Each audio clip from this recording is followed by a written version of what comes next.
Part 2 chapter 1 large number of class 5th। तो चलिए शुरू करते हैं। Place value and face value. तो अभी हम क्या पढ़ेंगे? Place value and face value. Place value depends on position. जो प्लेस वैल्यू है वो उसकी पोजीशन पे डिपेंड करती है। Face value is the digit itself. जो फेस वैल्यू है वो उसकी डिजिट खुद भी होती है। जैसे कि आप एग्जांपल अभी देख सकते हैं, यहाँ पे क्या दिया है, ये देखो, ये आपको यहाँ पे डिजिट दिया है।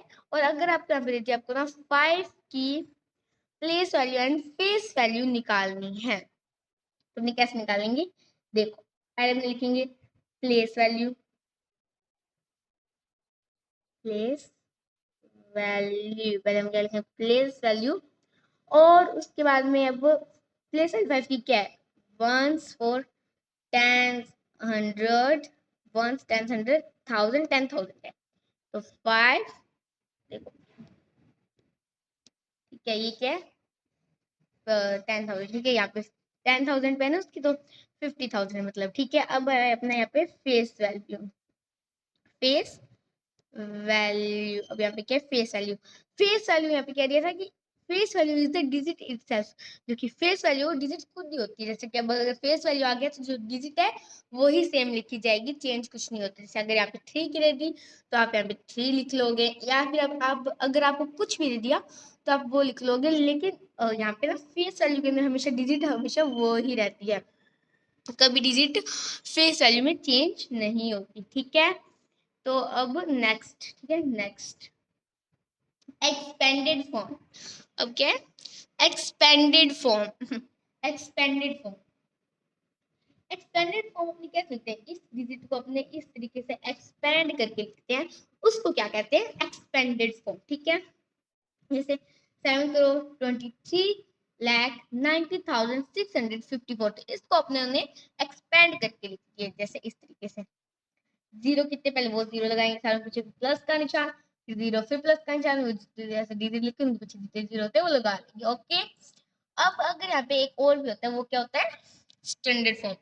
एक और भी होता है, वो क्या होता है? Standard form. वो होता है स्टैंडर्ड फॉर्म। Standard form. अब अपने स्टैंडर्ड फॉर्म के अंदर आपको ना जो डिजिट है, ये वाली जो डिजिट है, ये वाली दी होती है स्टैंडर्ड फॉर्म के अंदर अंदर आपको। ठीक है, और आपको इसको एक्सपेंडेड फॉर्म में मतलब कि आपको इस तरीके से लिखना होता है। स्टैंडर्ड फॉर्म के अंदर आपको ये वाली डिजिट दी होती है और आपको इस तरीके से लिखना होता है। तो स्टैंडर्ड फॉर्म अगर जहाँ पे भी आएगा आपको उसके अंदर ऐसे लिखना होगा। सब इसका ही क्या मान लो स्टैंडर्ड फॉर्म दिया विद, और अपने को इसको लिखना है, सॉरी यहाँ पे दिया हुआ ये, और अपने को इसको ना स्टैंडर्ड फॉर्म में लिखना है। तो कैसे लिखेंगे? 7239054। ठीक है, ये क्या हो गया? स्टैंडर्ड फॉर्म में।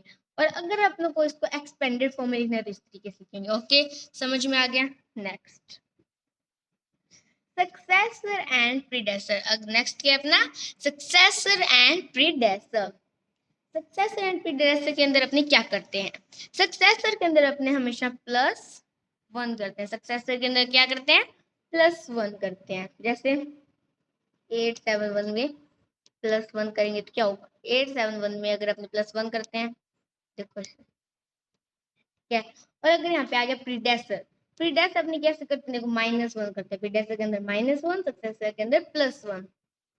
इसको अगर अपने प्रीडेसर में करेंगे तो -1 करेंगे। ठीक है, अब ये सबको समझ में आ गया। ये हमेशा याद रखना, सक्सेसर के अंदर हमेशा अपने क्या करते हैं? +1। प्रीडेसर के अंदर हमेशा अपने क्या करते हैं? -1 करते हैं। ठीक है, next, comparison of number. Number का अब कंपैरिजन कैसे करते हैं? Comparison of number, more digit, अगर कोई डिजिट ग्रेटर नंबर, मतलब कोई डिजिट जैसे किसी ज्यादा, मान लो यहाँ पे दिया 8, और ये कंपैरिजन सबको करना आता है। इन दोनों में से जो ग्रेटर है उसकी तरफ इसका मुंह ओपन ओपन वाली साइड लग जाएगी। ठीक है, ये वाली। ठीक है, सॉरी, उसके अंदर अपने इस तरीके, जैसे हम यहाँ पे 8 और इधर क्या है 9, तो अपने इस साइड का कर देंगे। और अगर यहाँ पे इक्वल हो, मतलब दोनों साइड सेम डिजिट हो लेफ्ट और राइट में, if equal digit compare left to right, दोनों डिजिट इक्वल हो लेफ्ट और राइट में कंपेयर करने में अपने इक्वल का साइन लगाते हैं। Okay, next, thank you. Please subscribe this channel and share video. अगर आपने इस वीडियो से कुछ नया सीखा तो लाइक करें।